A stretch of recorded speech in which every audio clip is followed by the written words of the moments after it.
Hi, this is a quick video to demonstrate our Xamarin Controls Helper.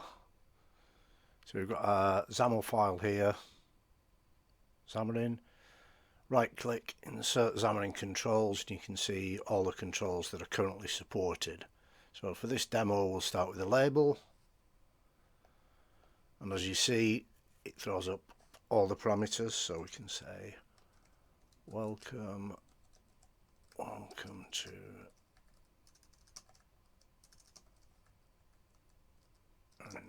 Controls.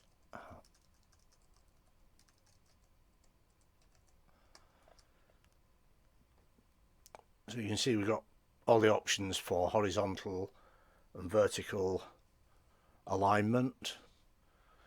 Style, if you're using a style you can put it in there. Padding, in this case we'll get rid of that. Binding context, so if it's bound you can bind to it using our binding context. So we'll change the background and we'll go to Dodger Blue.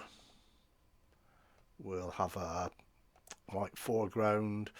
Font size, we'll go for 28 to make it show out. And click OK.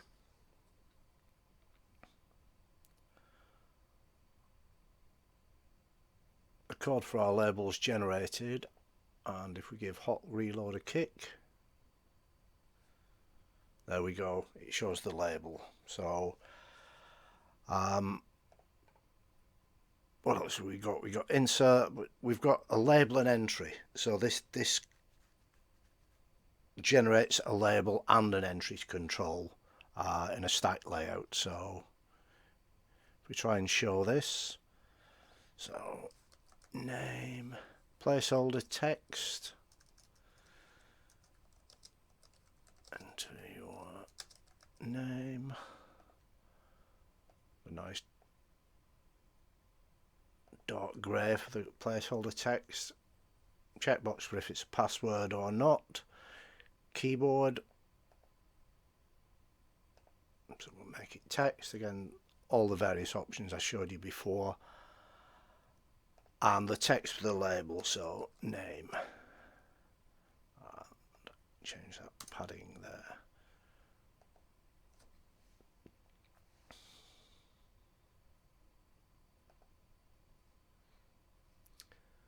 As you see, we've got a name as a label and please enter your name, and we can tinker with the options, so we can always put that to end.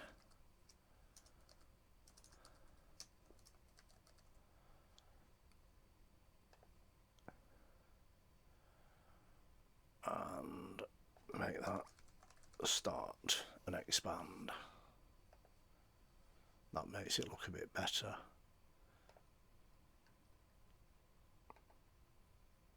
So again, insert controls, will do another label and entry. And password. As you see, it's retained most of the properties from last time. You can go back to default simply by right clicking there and set parameters to default.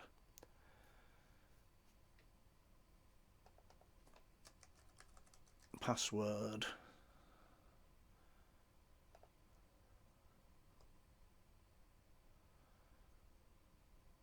and kick hot reload.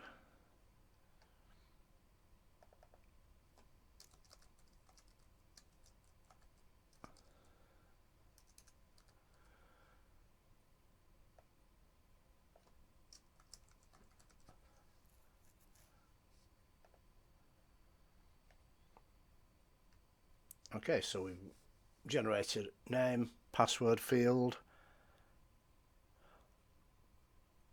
What else can we do? Create a grid. So grid, date, time. So rows 2, columns 2. As you see, when we change the columns, the column definitions, automatically change with it. We'll go with Dodger Blue for our background again. There it is. And we've got a field here that says generate labels for grid, and we can generate dummy labels so you can see how your grid looks. So we'll change that to true, click on OK. Again, give hot reload a kick, and we've got a grid. So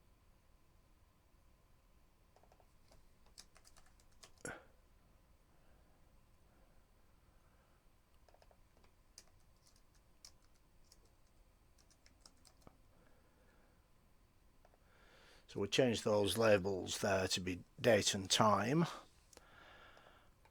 and we'll put a date picker in. So date picker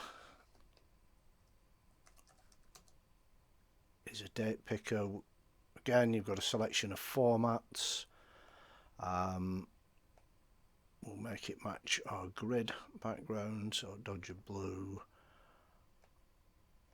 with white text. Leave the font as it is. We can say, do you want to create an event? So I'll say true, we do. And at the bottom, this is applicable to all controls. We've got a controlling grid, so we'll say, yep, true. So we want to put the date on row 1, column 0 with a column span of 1. So if we generate that code,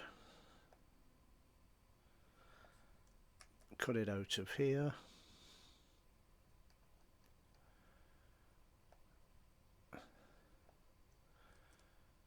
paste it in here,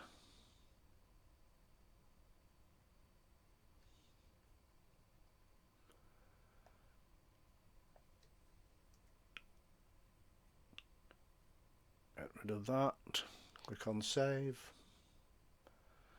So we've got a date picker. We've also generated code for the event, so we can right click, cut this, go into our main page, cut XAML.cs, which is the code behind, paste that in.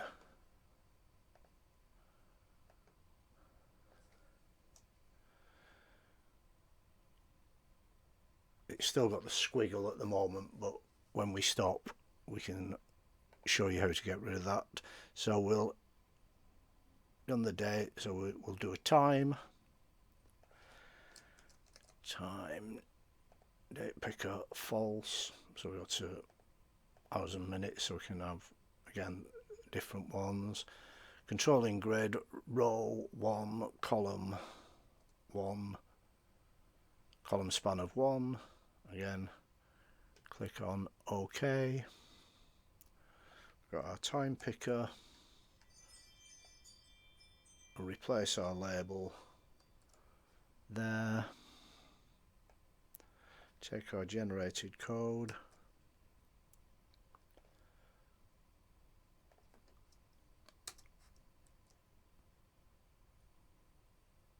Put it in the code behind. Get rid of the excess. So we've now got a grid with a date picker and a time picker.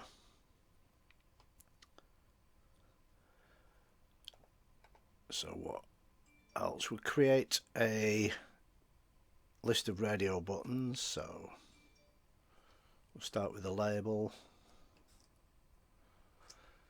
So this is where I say it can be useful to set parameters to default.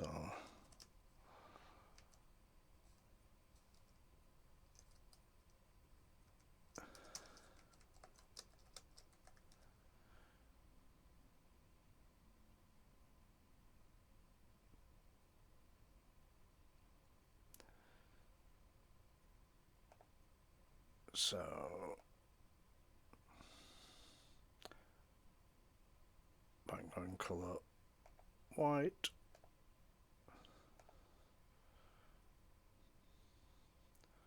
Center and expand, yes. So we're just put a label in there.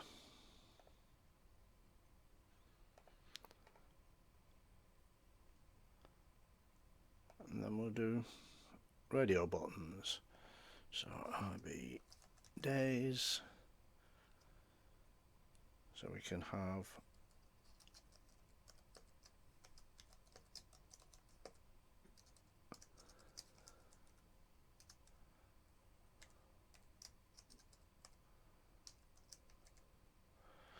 Friday group name days. Again, we can create an event, but we won't do in this case. Put some padding on it. Click on OK. We can give hot reload a kick. And we've got our radio buttons there. Got a stack layout here. Let's make it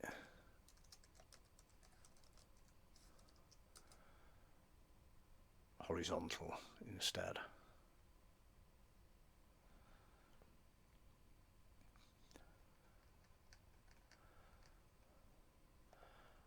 And finally, for the demo, we'll create a button. So button login. Again, we'll create an event. Put some padding on it, background.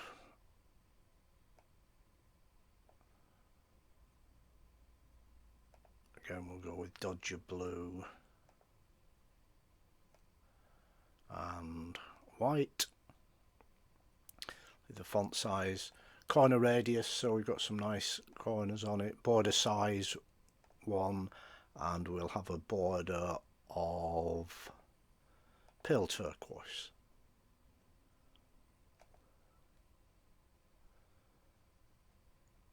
And again, we've generated the code behind.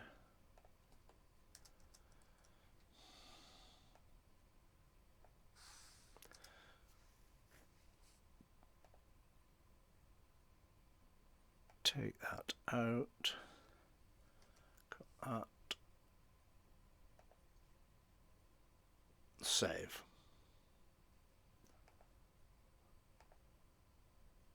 So we got, as you see, following fully functional